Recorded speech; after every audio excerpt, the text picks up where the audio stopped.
Hello, everyone out there in OU Sooner fan land.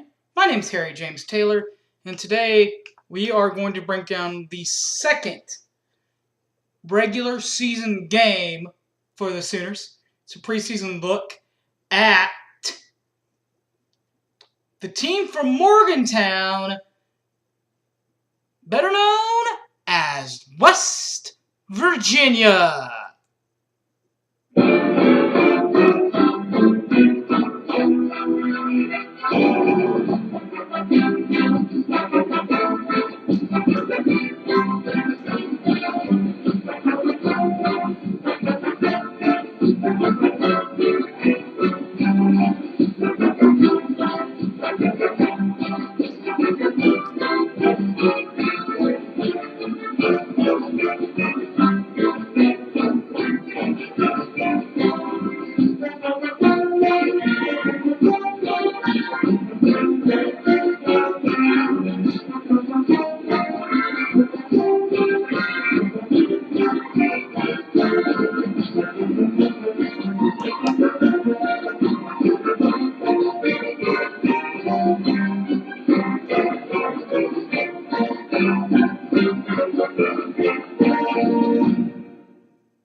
All right, ladies and gentlemen, let's break it down only right here on this great station that we know of as Boomer Sooner 1982.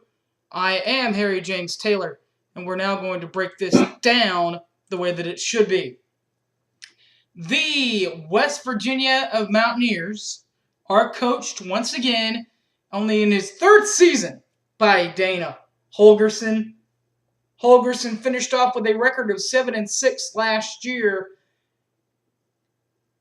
A Big 12 debut of 4-5, a game under 500, but that did finish them third in the division, along with Baylor, Texas Tech, and Texas Christian.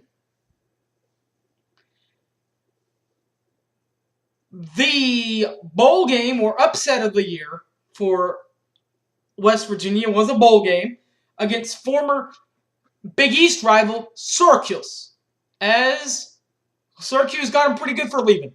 How bad? Well, it was a 38-14 loss in the Pinstripe Bowl to West Virginia, between West Virginia and Syracuse in the Pinstripe Bowl. Of course, Syracuse won. Players that will be missed, obviously, offensively, there's no question.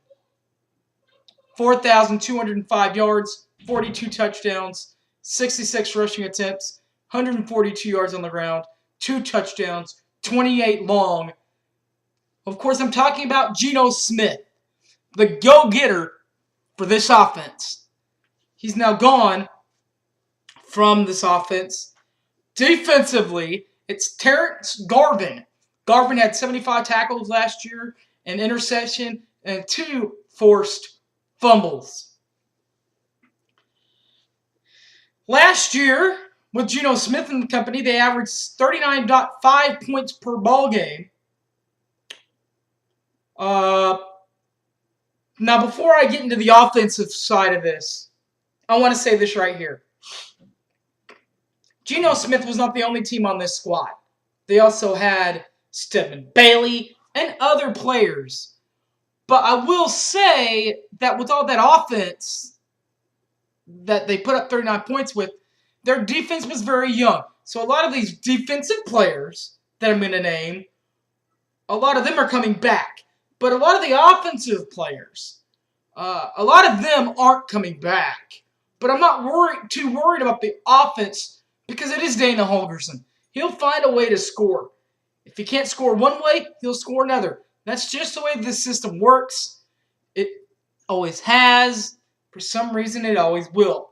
It worked back at Tech. It worked at Houston. It worked at Baylor. And it's worked at OSU. And I have no reason to doubt in my mind that it's going to work with West Virginia. Now that that's out of the way, let's break down the seasonal matchups between these two teams. Oklahoma and West Virginia have met 5 times. Oklahoma finally having an advantage over the West Virginia Mountaineers. 3-2 overall, 1-0 in league play. That one game in league play last year, a game of mass proportions. I don't think you can ask for a better game than what was last year. I think all that can be said there is classic. Classic game. Quarterbacks returning. Offensively, it's going to be Paul Millard. Millard last year only had 87 yards, 2 touches, 37 on longest pass.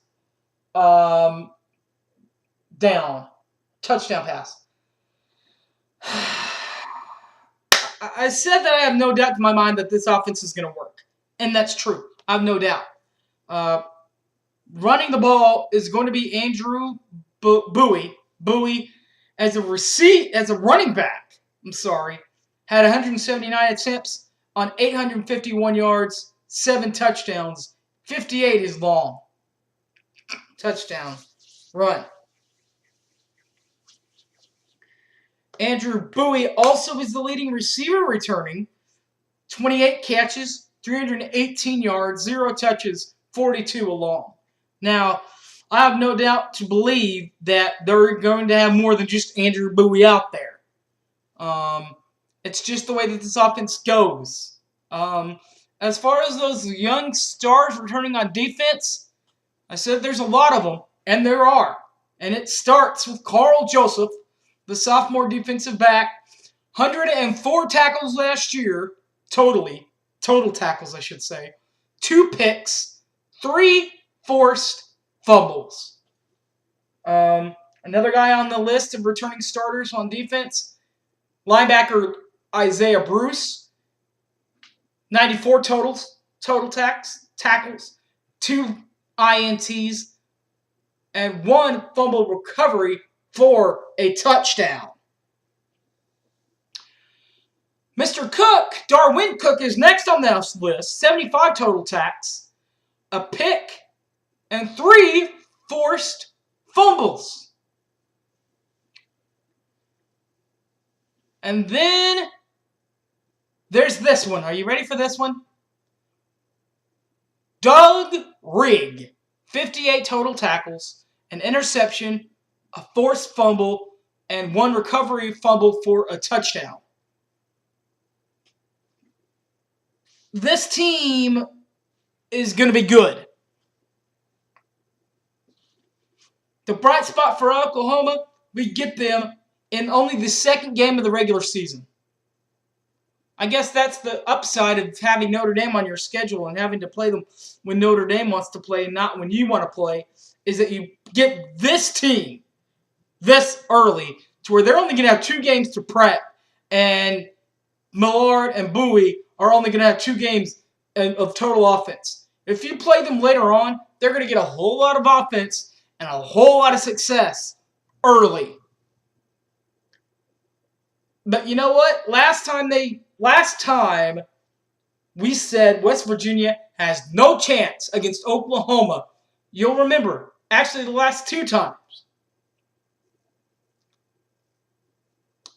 If you'll remember, the Fiesta Bowl, and then a guy that I met a couple days ago, I should say, Tony Casillas' version of Oklahoma in '82. West Virginia comes in for a non-conference game, and they completely smoke Barry Switzer in Norman. That doesn't happen very often, folks. But we'll have to find out what really does happen. Again, West Virginia is the 2nd game of the regular season. Head coach is Dana Holgorsen. Last year, they did finish 7-6, 4-5 in league play. Until next time, folks, this has been Harry James Taylor, and as always, Boomer Sooner!